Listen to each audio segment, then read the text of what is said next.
नमस्कार दोस्तों, मैं Surya Kumar Pandey mysterious crime story में आपका स्वागत करता हूं और आशा करता हूं आप सब लोग कुशल मंगल होंगे। दोस्तों, आज की जो घटना है वो बताएंगे कि कैसे ही एक लड़की की जवानी उसके लिए कैसे काल बन जाती है और उसे मौत के मुंह में झोंक देती है।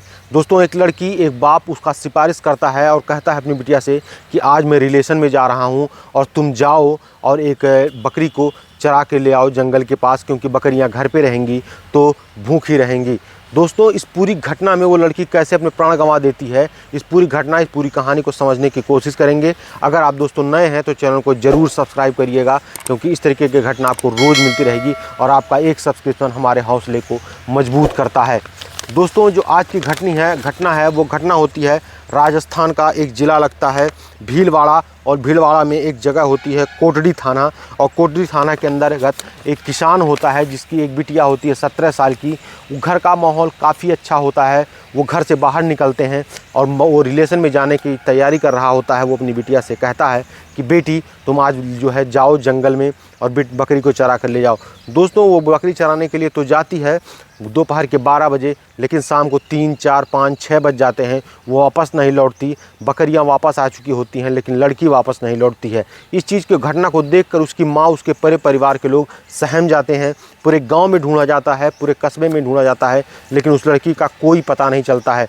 दोस्तों, वो वहाँ से निकलती है और जंगल की तरफ जाती है, वहाँ भी कुछ हाथ नहीं लगता। वहाँ से वो फिर तुरंत निकलती है, कोटड़ी थाने जाती है और पुलिस प्रशासन से रिक्वेस्ट करती है, लेकिन पुलिस से जब कोई पॉजिटिव सहयोग नहीं मिलता है तब वो खुद फिर भतीजे को लेकर जंगल की तरफ पहुँच जाती है और लड़की को ढूंढने की कोशिश करने लगती है। काफ़ी दूर, काफ़ी तेज़ ढूंढने के बाद उसे जंगल में एक चप्पल मिलता है, जिससे उसे कुछ न कुछ अपशगुन होने का डर सताने लगता है। वो समझ जाती है कि कोई न कोई वारदात, कोई न कोई घटना उसके साथ हो चुका है और वो अब इस चीज़ के पछतावे में जीने लगती है। दोस्तों, काफ़ी ढूंढने के बाद वहाँ से 4 कदम आगे चलने के बाद एक भट्ठी दिखती है जहाँ पर कोयला पकाया जाता है। 5 भट्टियों में से एक भट्ठी काफ़ी तेज़ी से धधक रहा था। जब वो किसी बांस की लकड़ी से उसका मुंह खोलते हैं तो उसमें से काफ़ी तेज़ बदबू आ रही होती है। उसमें एक कंगन मिल जाता है उसे, और उसे जलती हुई लकड़ियों के बीच में उसकी बिटिया का हाथ मिल जाता है।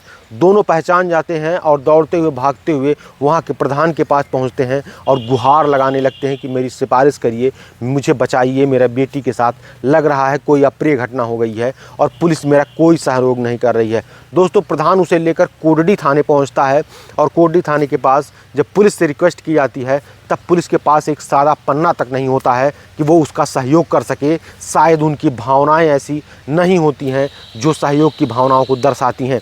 दोस्तों, उसके बाद वो वहाँ से निकलते हैं।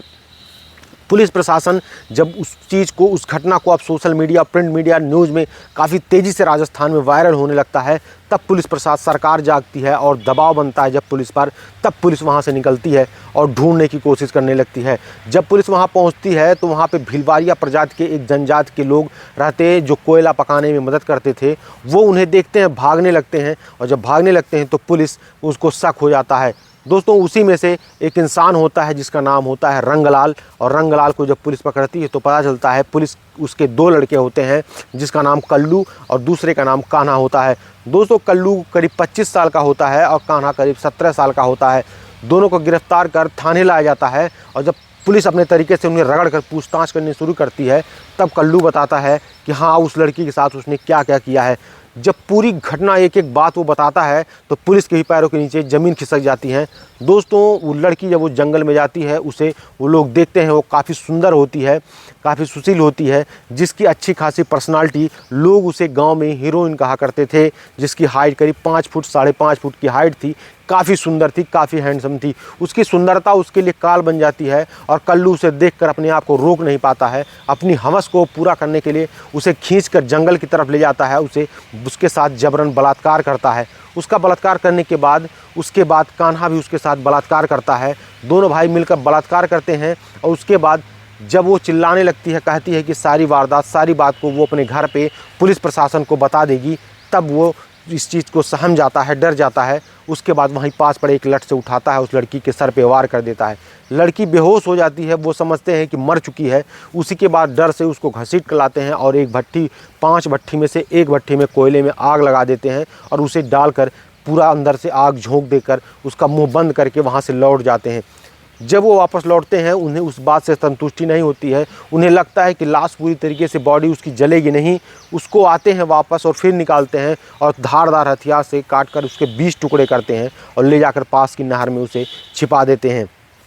लेकिन दोस्तों वो भूल जाते हैं कि कोई भी गलत काम, कोई भी चीज़ अपने पीछे कुछ न कुछ सबूत छोड़ जाता है और इसी सबूत में वो लड़की अपना हाथ छूट जाता है और उसका कड़ा वहाँ पर उनको मिल जाता है और जो बदबू होती है वो उनके फांसी के फंदे का कारण बनती है। दोस्तों सारी वारदात, सारा सब कुछ खुल चुका होता है। अब वो जो है कोर्ट में पेश किए जाते हैं और उन्हें प्राइमरी कोर्ट की तरफ से फांसी की सज़ा सुना दी जाती है।